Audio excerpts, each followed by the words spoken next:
নিজে একজন প্রতিবন্ধী, তাই উপলব্ধি করতে পারেন প্রতিবন্ধীদের কষ্ট। সেজন্যই প্রতিবন্ধীদের প্রতিনিধি হয়েই গড়েছেন আশ্রয় কেন্দ্র।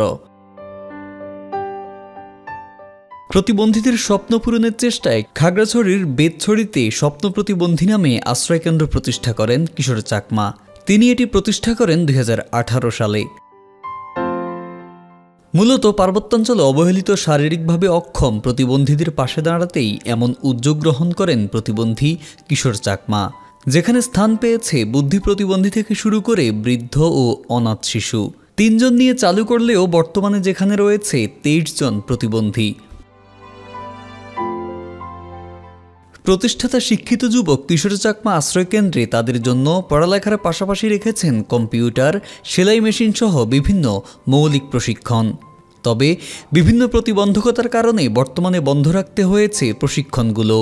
আমি জন্ম থেকে এরকমই প্রতিবন্ধী। আমি যখন জোড়াছড়িতে ছিলাম আমাদের গ্রামে, আমি তখন ওখানে অনেক কষ্টে ছিলাম, আমার পরিবার আর আমি অনেক কষ্টে ছিলাম। এখানে আরো একটা আছে, এখানে দেখি খাওয়া দাওয়ার একটু অভাব, মানুষে দিলে মানুষের দানে চলে এবং কি বাসস্থানের অভাব। ছোটবেলায় মারা গেছে, আমি আশ্রয় নিয়েছি। এখানে 19-20 জন মতো থাকে, স্কুলে পড়ে আছে। আমি এখানে রান্না বান্না করি, কাজ পাই না, সেই জন্য আপনার প্রতিবন্ধীতে আমার মতো আর অনেকেই আছে এখানে, সবাই একই অবস্থা। কিছুটা গলার কাঁটার মতো হয়ে গেছে নিজের হাতে গড়া স্বপ্ন প্রতিবন্ধী আশ্রয় কেন্দ্র। ঠিকমতো রান্নার চুলোয় জ্বলছে না আগুন। একবেলা গ্রামবাসীদের সহায়তায় খেতে পারলেও অন্যবেলা চেয়ে থাকতে হয়। রাতে বৃষ্টি হলে পানির ফোঁটায় ঘুম ভাঙে তাদের। স্থানীয় জেলা পরিষদ বা সরকারিভাবে তাদের দায়িত্ব এবং কোনো মৌলিক প্রশিক্ষণের ব্যবস্থা নিলে স্বপ্ন প্রতিবন্ধীদের স্বপ্ন পূরণ হবে বলে আশা ভুক্তভোগীদের। প্রতিবন্ধী যে আছে ওদের তো অনেক কষ্ট হচ্ছে, এখন রান্না বান্না করার লোক নাই, ওরা নিজে রান্না বান্না করে খায়, অনেক কষ্ট করে, একবেলা মতে 2 বেলা এরকম। আমাদেরও পক্ষে কোনো সম্ভব না দেয়া, কোনো রকম জীবন চলতেছে। তার পাশাপাশি যদি সরকার যদি তাদেরকে একটু সার্বিক সহযোগিতা দিত, তাহলে লেখাপড়া থেকে শুরু করে বিভিন্ন কলা কৌশল থেকে শুরু করে তাদের বিভিন্ন কার্যক্রম, যেমন আয় হিসেবে কতগুলো যারা স্বপ্ন প্রতিবন্ধী আছে এরাও কিছু করতে পারতো আর কি। বড় স্বপ্ন নিয়েই স্বপ্ন প্রতিবন্ধী আশ্রয়কেন্দ্র গড়েছিলেন কিশোর চাকমা। তবে সহযোগিতা আর অনুদানের অভাবে পড়েছেন ভীষণ বিপাকে।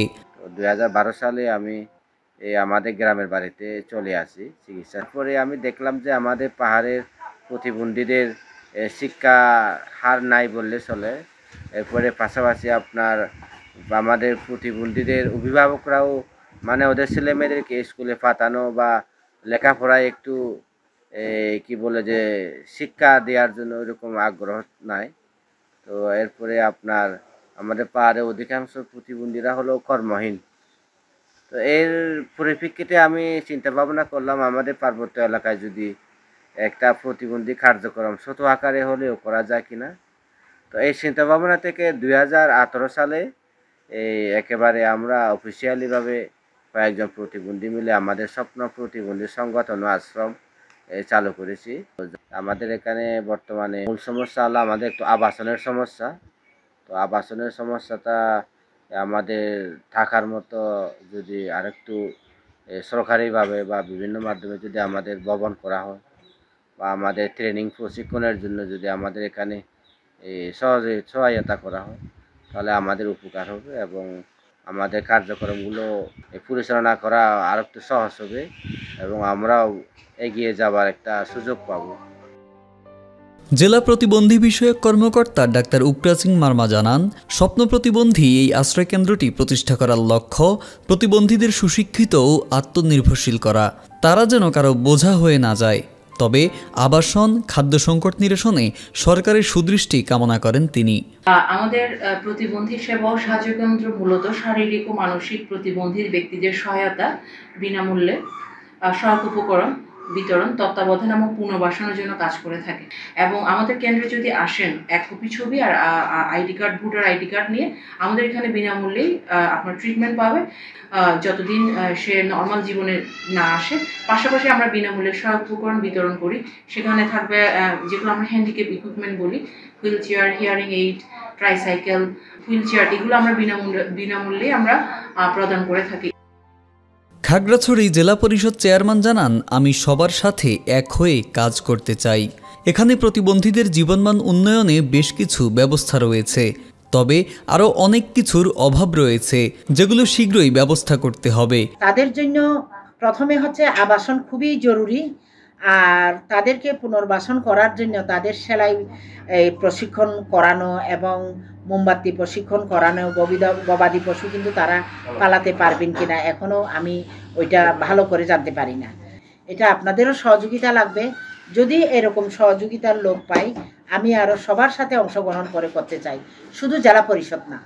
জেলা পরিষদ তো এখন শুরু করেছে, এই শুরুটা দিয়ে তাদেরকে যেন আমরা স্বপ্ন প্রতিবন্ধী বলে কথা, তাদেরকে ওই স্বপ্ন পূরণ যেন করতে পারি, এটা মনে করি আমি। স্বপ্ন প্রতিবন্ধী আশ্রয় কেন্দ্রে থাকা প্রতিবন্ধীদের একমাত্র স্বপ্ন কারো বোঝা হয়ে নয়, বাস্তবমুখী ট্রেনিংয়ের মাধ্যমে জীবনমান উন্নয়ন করাই মূলত লক্ষ্য। আর এর জন্য সমাজের আর্থিকভাবে সামর্থ্য ব্যক্তি থেকে শুরু করে সরকারের সহযোগিতা একান্তভাবে কাম্য।